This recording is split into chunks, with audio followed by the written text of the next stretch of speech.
నమస్కారం. వల్లి ఎలా జరగా పుట్టాడు? జరబాణం కృష్ణుడిని ఎందుకు తాకింది?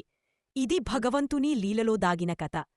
త్రేతాయుగంలో వానరరాజు వాల్లి అహంకారంతో ధర్మాన్ని మరిచాడు. సుగ్రీవుని న్యాయం కాపాడేందుకు శ్రీరాముడు దాగియుండి వాల్లిని సంహరించాడు.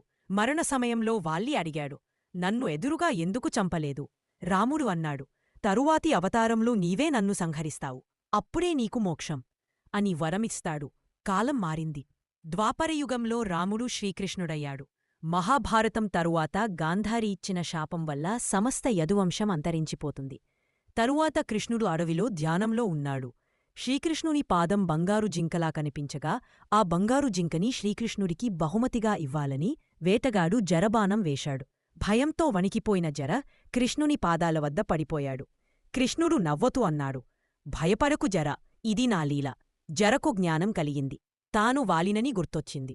రాముడు ఇచ్చిన వరం నెరవేరింది. కృష్ణుడు అతనికి మోక్షమిచ్చాడు. భగవంతుని లీలలో ప్రతి జన్మకు ఒక అర్థముంటుంది.